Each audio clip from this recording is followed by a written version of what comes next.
Quiet on the set. Camera speed. Sound production, take one. Action!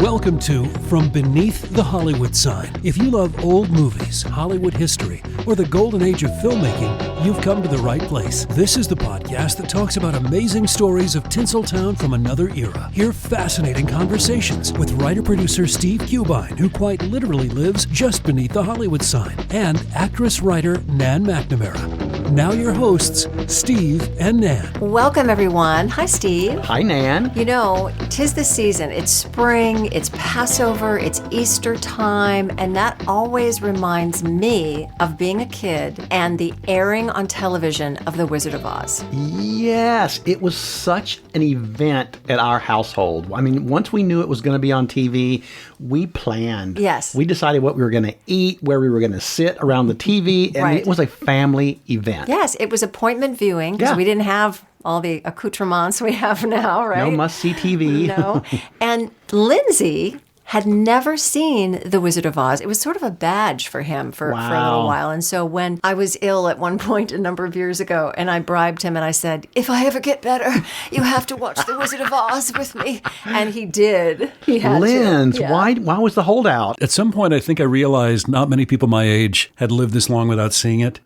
So I So tried it was a staying badge of away honor. from it. Yeah, it was a badge. So we rewatched it just a couple nights ago and were utterly delighted. And that's obviously what we're going to be talking about today. It's probably one of the most magical and beloved movies of all time. And of course, we're talking about the MGM classic, The Wizard of Oz, which debuted in that magical year of 1939, which of course everything came out that year. Gone with the Wind, Wuthering Heights. We've mentioned this many, many times, but it was based on the popular children's books by L. Frank Baum. And it tells the story of a Kansas farm girl, Dorothy Gale, who, along with her devoted doggy, Toto, who I loved, is transported back to the magical land of Oz. You know, simple enough. And this beloved classic has become such a touchstone in the pop culture that phrases like, there's no place like home, or Toto, we're not in Kansas anymore, or I'll get you, my pretty, they have entered our collective lexicon. They really have. Yeah. And with the advent of the recent film, Wicked, Yes. for all you youngsters out there, this is what spurred all of that. Before Ariana and Cynthia, there was The Wizard of Oz. But the road to making this classic film was long and very, very interesting. So we are going to dedicate a two-part series to look at some of the fun facts and little-known behind-the-scenes antics that went into making the film. Before the movie, there was the book. Right. So I think we should talk about the book a little bit before we get into the movie. That sounds good. The book, which of course was written by L. Frank Baum, who had once been a chicken rancher and a traveling salesman and even a theater manager, he had published two successful kids' books before he started The Wonderful Wizard of Oz in 1898. He finished the book in October of 1899, but he had a hard time deciding on a title for the book. It took him a while. He initially called it The City of Oz, and then I think he went to The Emerald City, but his publisher hated that idea, and some people in publishing say that there was a superstition that if a book had a jewel in the title, it wouldn't sell well. Okay. Which is random and weird. That's very random. His publisher said Ixnay on Emerald City. So then they leaned toward From Kansas to Fairyland, a little on the nose, but and then they went to The Land of Oz, and then they finally settled on The Wonderful Wizard of Oz. He also got a little help in naming the magical land of Oz, and I think this is so cool and so funny. Well, according to a press release that came out to promote the film, and it was corroborated in 1961 in a publication by Baum's sons, Baum came up with the name after looking at his filing cabinet in his study. There were 3 drawers, one marked A to G, H to N, and the last O to Z, Oz. Oz was born. So cool. Also, the main character of Dorothy Gale may have gotten her name from Dorothy Gage, who was the infant niece of Baum's wife, Maud. Unfortunately, she died in November 1898, and this was right when Baum was writing The Wonderful Wizard of Oz, so it was maybe a tribute. Yeah, a tribute to her. I love that. When the book was published in August of 1900, the first printing of 10,000 copies sold out in 2 weeks, a second printing of 15,000, and a third printing of 10,000 also sold out quickly. And then in November, there was a fourth printing of 30,000, and in January, a fifth printing of 25,000. That's 90,000 books in the first 6 months. Wow. And it remained a bestseller for 2 years. I would love to know what a first edition is worth.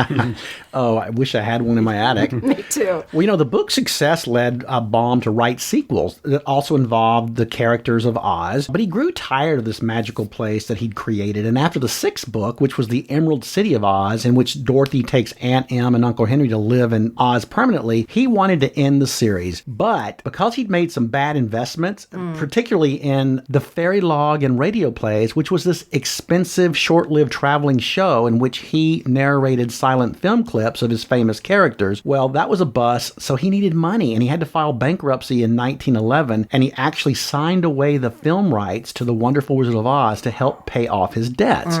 Well, he needed money, so he resumed writing these Oz stories, which we're kind of grateful for now. We're glad we have them. The last sequel was Glinda of Oz, which was published posthumously in 1920. Well, the story was first dramatized on the stage and first filmed by the Selig Polyscope Company in 1910. In 1913, Baum founded the Oz Manufacturing Film Company in Hollywood and made actually 3 Land of Oz features. Unfortunately, all of them failed. I.E. Chadwick produced a silent Wizard of Oz in 1925 that one of L. Frank Baum's sons actually co-wrote. The cast included Oliver Hardy, who we all know is one half of the comedy duo of Laurel and Hardy. He played the Tin Man. However, the film was panned by critics, it flopped, and it wasn't until MGM's 1939 production that it found cinematic success. Baum's widow, Maud, actually was able to attend the film's Hollywood premiere at Grauman's Chinese Theater in August of that year. One thing about the book and the movie, there's a lot of differences. They didn't take the book verbatim. Yes. I mean, they took some creative license with the movie. And some of the differences, and I think we should talk about that maybe a little bit here. Some of the differences in the book, Dorothy's only 10 years old. However, in the movie, of course, actress Judy Garland was a very womanly 16. In fact, Garland was so womanly that the studio, led by good old Louis B. Mayer, resorted to strapping her down with her breasts and her body in these horribly uncomfortable corsets to keep her looking slimmer and less womanly and to create a slimmer silhouette. And on top of that, they were plying her full of diet pills and giving her very little food. So not a good situation for Judy Garland. Well, while Dorothy's shoes in the book are silver, MGM, of course, wanted to take full advantage of Technicolor production, so they made her shoes ruby red. And some people credit writer Noel Langley with this change. Also in the book, Dorothy doesn't meet Glinda until the end. Instead, the Good Witch of the North is the one to greet her when she comes to Oz. And you found a little interesting tidbit about this. Well, in the movie, Glinda and the Good Witch of the North are combined into one character. Because I always thought she was, in the movie, the Good Witch of the North. But she's actually just 2 characters smushed together. Smushed together. I like that. A little difference there. Now, the book doesn't end with the wizard taking off in a hot air balloon. Instead, in the book, Dorothy travels south to find Glinda, and she has even more adventures. And while Oz turns out to be a dream in the movie, it's actually a real place in the book. And when Auntie Em asks Dorothy where she came from, she says that she was in the land of Oz, then adds, "I'm so glad to be at home again." So the line, "There's no place like home," was added for the movie. Another difference was the movie introduced characters that didn't exist in the book. Namely, Miss Gulch, Professor Marvel, and the 3 farmhands. Hunk, Zeke, and Hickory. And I think writer Noel Langley also came up with the idea that Hunk, Zeke, and Hickory as the farmhands would then become the lion, the scarecrow, and the Tin Man. Such a clever and important contribution to the movie. Let's talk about casting. Yes. A lot of people know that Shirley Temple, 20th Century Fox's child superstar, was MGM's first choice to play Dorothy, but for various reasons, most likely dealing with her home studio, Fox, not wanting to loan her out. Yes. That deal was never closed. She was also quite young. Universal singing star Deanna Durbin was also considered, but she was blossoming into a curvy young woman. Judy Garland, 16, was under contract to MGM. She was a stronger singer than Temple, but she was initially thought to be too old for the part. And of course, now it's hard to imagine anyone else in that role. Oh, I can't imagine. Well, the Scarecrow, and I have a special place in my heart for the Scarecrow because I did play him in a school play once. My favorite. Initially, and I love this, initially the role of Scarecrow was offered to lanky song and dance man and future star of the Beverly Hillbillies, Buddy Ebsen. However, Ray Bolger, who was another great song and dance man who had been cast as the Tin Man, really wanted to play the Scarecrow. So he convinced the producers to allow him and Buddy Ebsen to swap roles. Ebsen was cool with this, and so that's how he became the Scarecrow. Well, and after they swap roles, Buddy Ebsen becomes the Tin Man, but his tenure was pretty short-lived. He fell seriously ill during filming due to the aluminum dust in his silver makeup, so he was forced to drop out. Comedian Jack Haley took over the role, and thankfully they were able to make the makeup a little less toxic.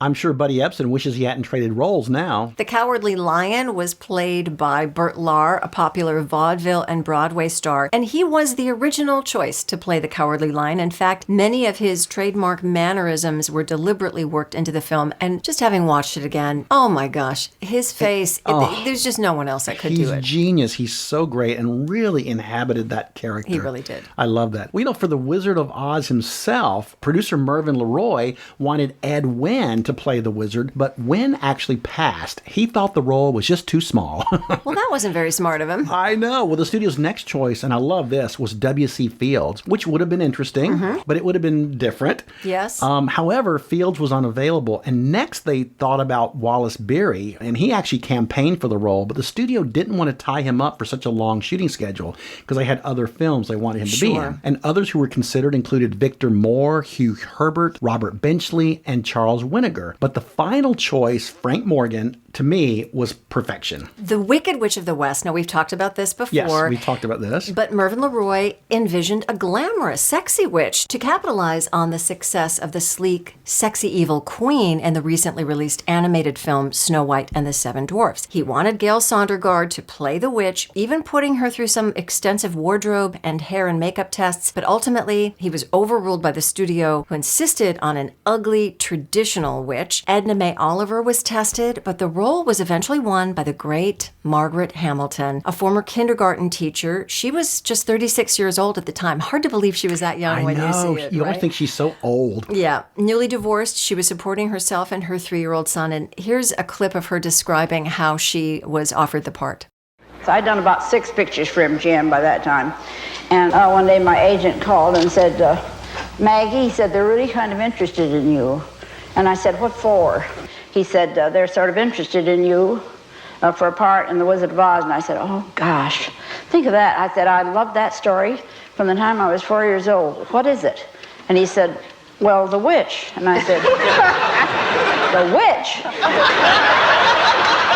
And he said, then he said the final thing. He said, yes, what else? That's classic. She had a beautiful soul, though.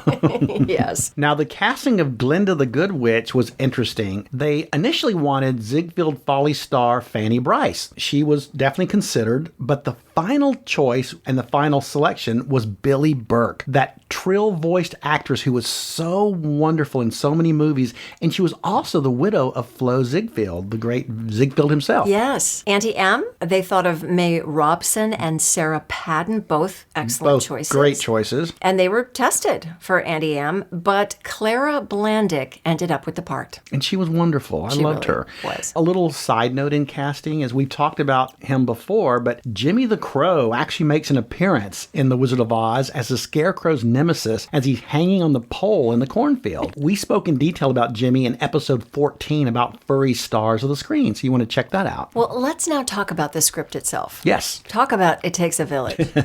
As for the writing of it, it was long, it was complicated. There were 3 writers given screen credit. Noel Langley, who we mentioned before, 26-year-old. Some say he should be given most of the credit. Florence Ryerson and Edgar Allan Wolfe. And it's funny because they were a writing team that they brought in much later in the process. So it almost seems a little unfair that they actually get screen credit when so many others didn't. Yes. So work on the script begins late February 1938. It's completed in August. But before all was said and done, lots of writers had had taken a crack at various parts of the script, including Herman J. Mankiewicz, Irving Brecher, Arthur Freed, who was the associate producer, Robert Parash, George Seaton, Herbert Fields, Jack Mintz, and Ogden Nash. There are no less than 22 writers listed in the credits on IMDb, including King Vidor, lyricist E.Y. Harburg, and actors Jack Haley and Burt Lahr. Yeah, I read that Haley and Lahr actually wrote some of the dialogue of their characters, which is very cool they let them do that. I wonder if we could find our names on that list of screenwriters. There's so many. Everybody else worked on it. Why not? Well, should we shift into the director a little bit? Let's do that. This was very interesting, too, because originally MGM's Richard Thorpe was chosen to direct the film. But after reviewing early footage, producer Leroy thought that he was rushing things, so he got replaced very early on. His first replacement was very brief and only temporary, and it was with George Cukor. Initially, the studio had made Garland wear this blonde wig and this heavy baby doll makeup, and she played Dorothy in a very exaggerated manner. Almost like a doll, as opposed to a human being. A real human being. Well, it was Cukor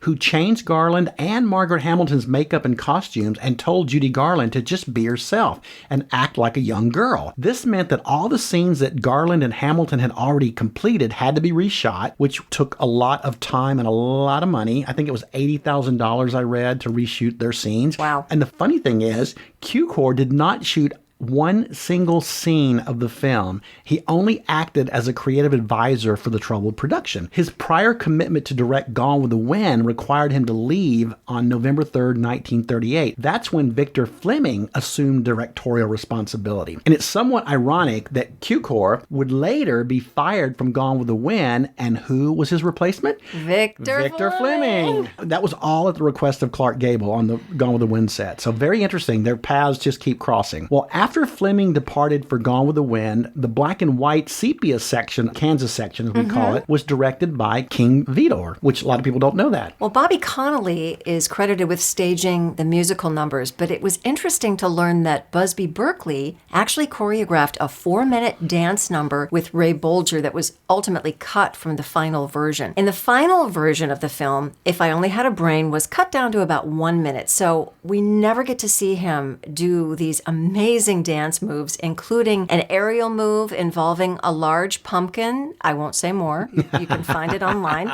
And vertical jumps that rival a professional basketball player of today's day. He's phenomenal. And you can watch the deleted dance number on internetarchive.org. Well, I just want to add, when I did the role, we actually did a version that kept in this dance sequence. So I got to do some pretty fun things dancing. Oh, is there any way that we have video of that anywhere? Oh, there's probably a beta tape somewhere. Oh, gosh, I would love that. Well, before we jump into the actual filming of it, it's time for this week's Hollywood Pop Quiz. And the pop quiz question today is, who are the only members of the cast of The Wizard of Oz still alive? Great question. We will be back with the answer and more about the wonderful Wizard of Oz after this. All right, Steve and Ann will be right back, but first another stop on the Hollywood tour. One of the most famous moments in The Wizard of Oz is that scene where Dorothy's house gets blown away in the tornado. Nowadays, computer-generated imagery, or CGI, would make that scene very easy to create. But remember, this was decades before special effects were so easily made. Arnold Gillespie, nicknamed Buddy, was Hollywood's Dean of Special Effects. He was the head of MGM's Special Effects Department. Well, for The Wizard of Oz, Buddy had to create many never-before-attempted effects. Not only that flying farmhouse, but a floating head, a melting witch, flying monkeys, and talking trees. But back to that terrifying tornado. Ever wonder how he created the illusion of that farmhouse falling from the sky? Well, here's the secret from 1938-era special effects. Gillespie and his team first had to build a miniature farmhouse. Then they dropped it from the top of a soundstage and filmed it in slow motion. Well, Gillespie reversed the film image so the farmhouse appears to be falling into the camera. And one more thing, the floor of the soundstage was painted to look like a Kansas sky with some dry ice vapor to look like clouds. Mr. A. Arnold Gillespie was even nominated for an Academy Award for Best Special Effects for The Wizard of Oz. And now back to Steve and Ann from Beneath the Hollywood Sign. Welcome back, everybody. I hope you're enjoying the first part of our Wizard of Oz episode. But before we get further along down the yellow brick road, I want to give a shout out to today's listener of the week, and it's Donald Augustin. Donald, thank you for your emails. Thank you for your comments. Thank you for all the support you've given us since we've started. We really appreciate it. Thanks, Donald. Thanks, Donald. Let's talk about the actual filming. The film cost $2,777,000. At the time, one of the most expensive films ever made. It earned around $3 million at the box office, so it was not considered a financial success until it appeared on television in the 50s, and we'll talk all about that in our second episode. It took 6 months to film. It utilized the talents of 10 main cast members and 124 little people who played the Munchkins. Now, an interesting tidbit about the cast. Did you know that Dorothy's dog, whose real name was Terry, which we talked about in episode 14 about our furry pets of Hollywood, he was allegedly paid $125 a week. The Munchkins were only paid $50. So Toto made more money than the Munchkins. That's so wrong. So wrong. And it's not like Toto was professional at all the time either. If you watch closely, you'll see that whenever the Tin Man toots steam from his head, it scared poor little Toto into running out of the shot, which was very funny. But I think the Munchkins got their revenge, though. In 2007, they received a star on the Hollywood Walk of Fame. Toto is still waiting for his star. Okay. The Wizard of Oz had its world premiere, get this, in Oconomowoc, Wisconsin, at the Strand Theater on August 12th, 1939. What the heck? Why? Following that, it had its Hollywood premiere at what was then called Grauman's Chinese Theater on August 15th, 1939.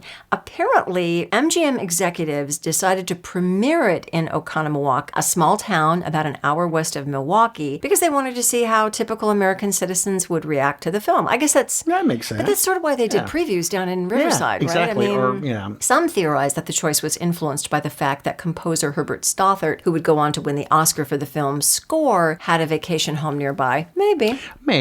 Okay. Yeah. Interesting. One of my favorite elements of The Wizard of Oz were the special effects. Especially for that time. Yeah. I mean, they were considered really cutting edge effects, in 1939. And they still hold up today. Oh, they're brilliant. Well, have you ever wondered about the effects and how they were made? I want to get into that a little bit. Okay. You can't talk about special effects and not talk about that twister. Yes. The tornado in The Wizard of Oz, it was created using 35-foot muslin stockings suspended from a crane with the bottom attached to a car on a track. And they had these rods that spun and moved in opposite directions to create that twisting effect. And along with dust and dirt and wind and cloud elements, it just was so realistic and so cool. I mean, it's so frightening to this day. Yeah, it's so creepy. It's really frightening. Well, it was so popular that the stock footage of the tornado was later recycled for this climactic scene in the 1943 musical film Cabin in the Sky, which was directed, coincidentally, by Judy Garland's eventual second husband, Vincent Minnelli. And also part of the music written by one of the composers of the music for this film. It all comes full circle. How about that horse of a different color? I love them. I could never figure out as a kid how they did that. Yeah. And turning 6 horses different colors was a big challenge for them, right? Yeah, I always assumed it was lighting, that they did it with lighting. I did too. Well, you couldn't paint them, of course, because the ASPCA would say no to that. No. They tried food coloring, but it wasn't a deep enough color for the camera. Yeah. So then they came up with the idea of coloring the horses with gelatin, Jell-O. Isn't that crazy? I love it. So they had to be shot quickly to keep the horses from licking off the tasty Jell-O. I can see that. Well, another thing, and we talked about this a little bit, we're talking about the snow sequence when Dorothy and the gang are in the poppy field and they all go to sleep. Our wonderful tour stop guide, Lindsay, mentioned in episode 20, in the movie, Dorothy and her friends are awakened from the poppy field by a spell cast by Glinda the Good Witch, which causes it to snow. So the technicians needed to devise a way to create snow and make it look realistic. They decided to use crystal asbestos, which was a material that was actually marketed in the day as fake snow because it was fireproof and it had qualities that looked realistically like snow. Well, of course, we all know asbestos not good, not healthy. Big no-no. Very dangerous, what we now know. I Yeah. wonder if there were any health effects from anybody who was in that scene. You know, I if they know. had- It makes me think about the filming of that movie, The Conqueror, with John Wayne and Agnes Moorehead and Susan Hayward, where they filmed on a desert that had been tested for nuclear bombs. And Right. everybody in that production, including the cast and the crew, all got sick. So Yeah. that's another story. That's another podcast. That's another podcast episode. Well, let's talk about the accidents and mishaps on the set. We mentioned Buddy Epson. I just want to know, where was OSHA during the filming of this OSHA movie? did not exist. I was surprised to learn that the ASPCA did exist. It Yeah. started in the 1800s, They but were no around. OSHA. No OSHA, not till the 70s, I think. Yeah. Well, the Tin Man goes down. So 9 days after the beginning of filming on The Wizard of Oz, poor Buddy Epson, who's playing the Tin Man, is rushed to the hospital. His skin is blue, his breathing is labored, his lungs ached. Turns out that his lungs were coated with the aluminum dust they had used to powder his face silver. Jeez. And he had an allergic reaction. He was in the hospital for 2 weeks. Well, much to the frustration of producer Mervyn LeRoy, he was losing money every day that Epson was not on the set, so he quietly hired Jack Haley to take Epson's place. Oh, so heartbreaking for Buddy Epson. Yeah. Well, you know, there's more accidents with one of the stand-ins. It was actually Betty Danko, who was a 28-year-old woman hired to be the stand-in and stunt double for Margaret Hamilton's Wicked Witch of the West. Unfortunately, she suffered several injuries during the making of the film. The first injury occurred during a rehearsal while she waited in an 8-foot pit beneath the soundstage floor to be catapulted through the floor, making the witch's initial appearance in Munchkinland. Okay. So she's waiting down there in this pit, and dance director Bobby Connolly accidentally fell through the opening on top of the stage floor, and he landed on top of Danko, who was waiting below. It really hurt her back pretty badly.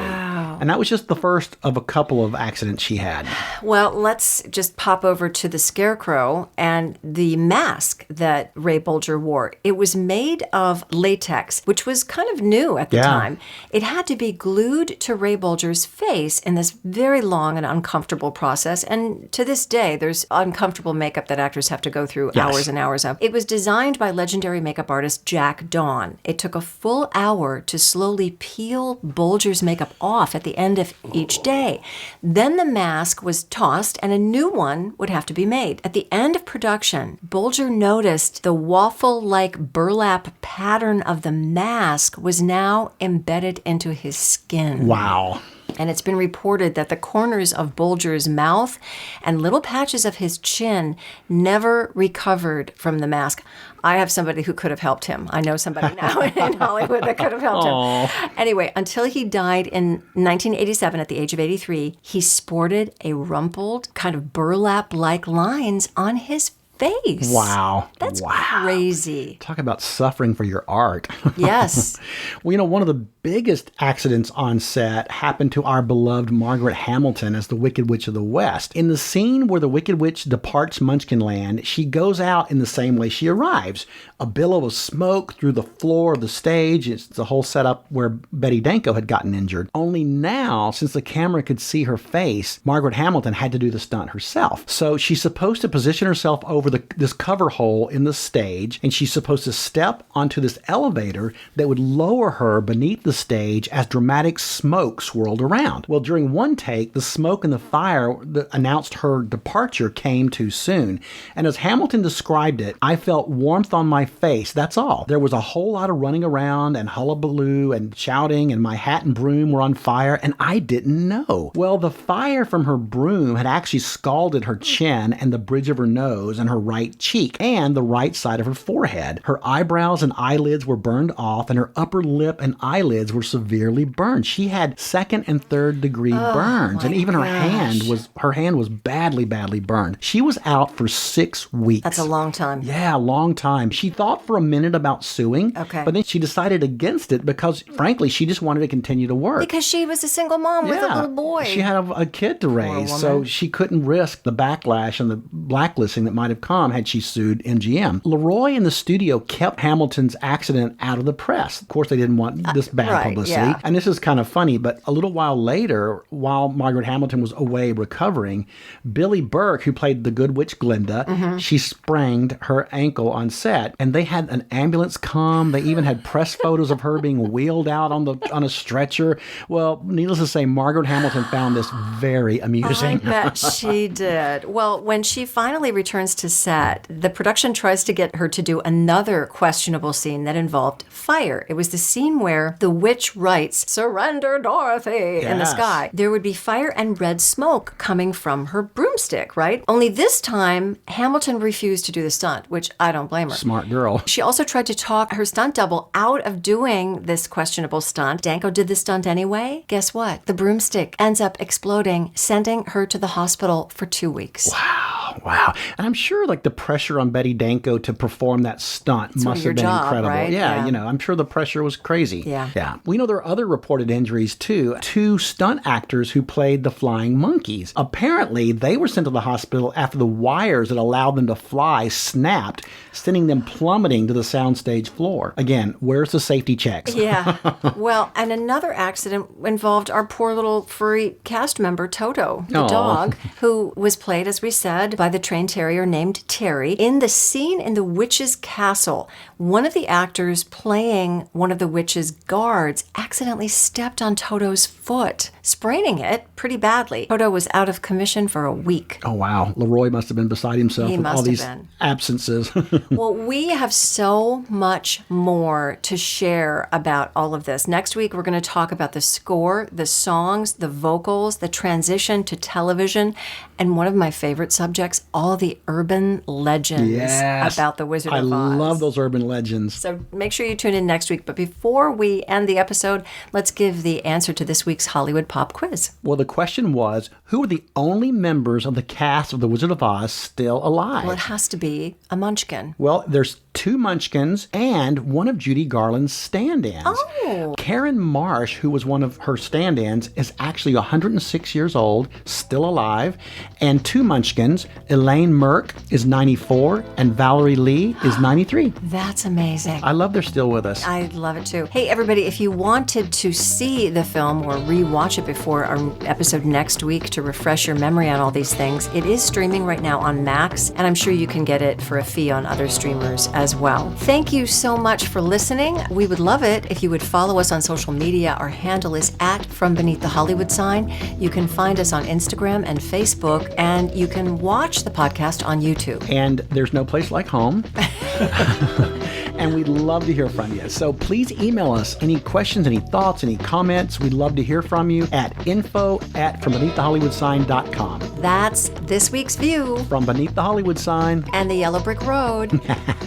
You've been listening to From Beneath the Hollywood Sign with Steve Cubine and Ann McNamara, the podcast that celebrates amazing stories of Tinseltown from its golden era. Join us next week for another episode and learn something else about Hollywood you probably never knew. Take a moment and give us a 5-star rating and a positive review, and tell your friends about us too. It'll help grow the podcast. Visit Steve's website at FromBeneathTheHollywoodSign.com. The executive producers are Steve Cubine and Nan McNamara. Executive producer and post-production supervisor Lindsay Schnebley. Associate producer and researcher John Price Ritchie. This podcast is part of the Airwave Media Podcast Network. Visit airwavemedia.com to listen and subscribe to their other fine shows like The Box of Oddities and The Shallow End with Schnebley and Toth. Copyright 2025. All rights reserved.